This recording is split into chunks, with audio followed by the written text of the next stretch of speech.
just withdraw so that we can proceed. Senator Kajwang. Yes, Senator Kajwang, what's your point of order? Mr. Speaker, there is a reason why we want to position ourselves as the upper house. The CS for Health, and allow me just 1 minute to say this, was a leader of majority in the other house. He was extremely contemptuous to this house. And we cannot conduct ourselves in a manner that affirms the kind of contempt he used to show to this house. Instead of us pointing fingers at ourselves, we should be condemning the CS for keeping us waiting. Mr. Speaker, we have had children sitting in the gallery, children that you have invited, seeing the leader of this house behaving in a manner that is beneath those children. Mr. Speaker, the initial request was to expunge certain statements from the Hansard. And Mr. Speaker, I think that is fair enough. If they can be expunged, let us not push these things of apologies because we are now getting into brittle egos, Mr. Speaker. I urge you to direct this house and to take control of this house so that we can train our guns on the cabinet secretary rather than on ourselves. Please, let this house remain the upper house. Let this house be a house of decorum. Honorable senators. Honorable senators. Order, senators. Order. I'm not giving you to speak, Oroba. I'm not giving anybody to speak. Order, senators. Oroba, order. We are going to proceed to question time. I'm not going to take any more points of orders. Can we proceed to question number 22 by Senator Tom Ojienda? Senator Tom Ojienda, ask your question.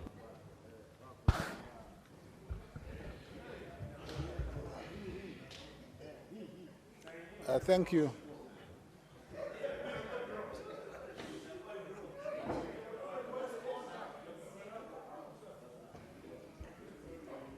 Thank you, Mr.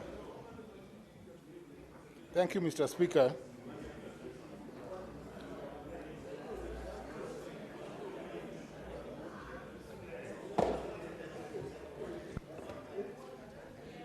Thank you, Mr. Speaker.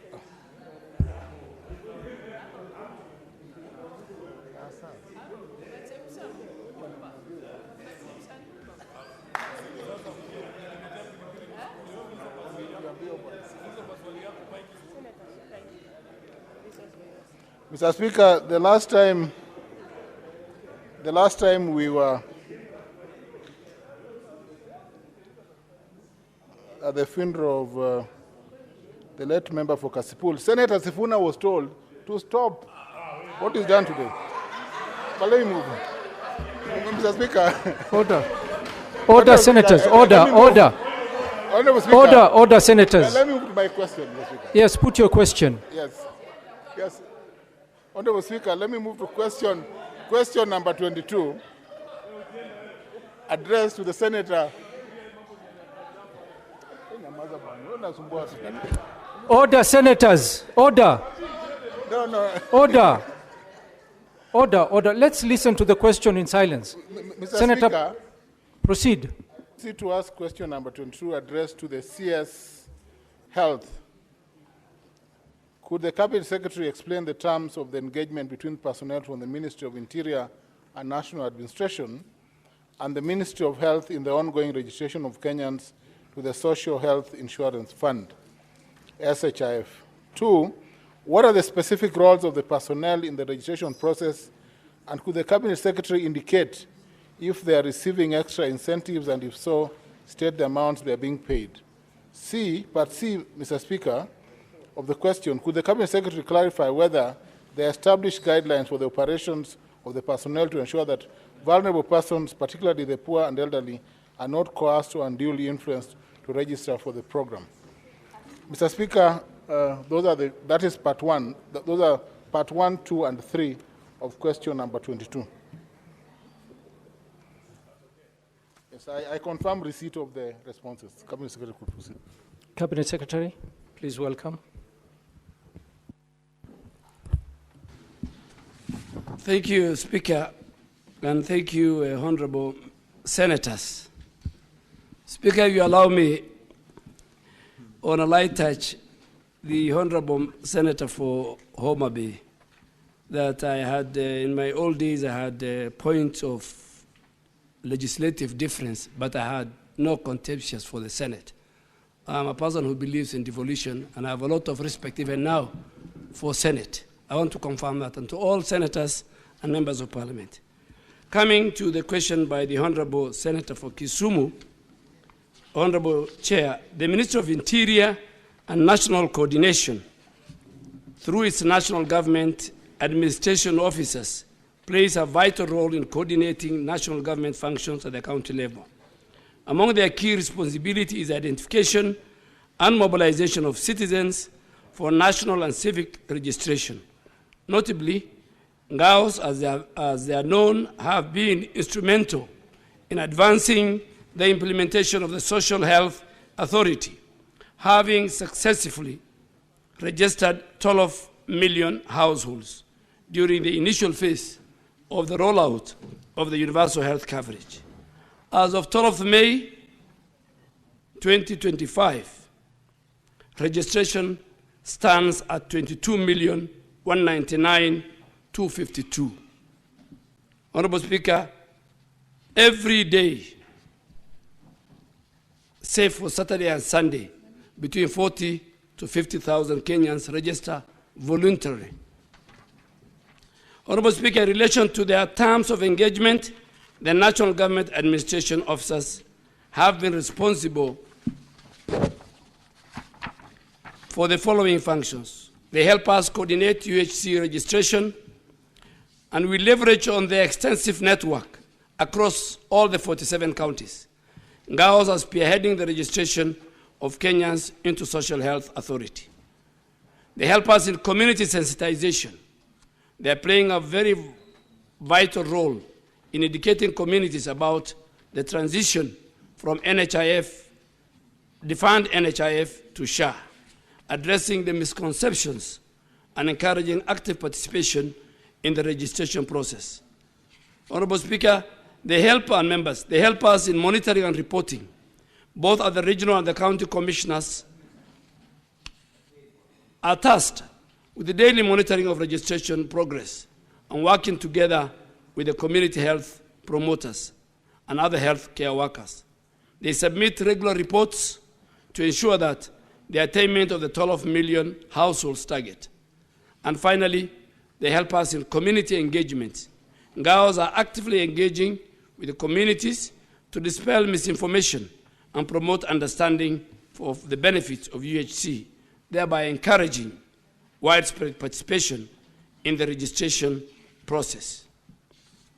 Honorable Speaker, in terms of engagement strategy, by utilizing the extensive network, similar to the previous successful registration of farmers for the subsidized fertilizer program, the Social Health Authority was able to quickly reach out to Kenyans, even in remote areas, and provide them with information on how to register for the program.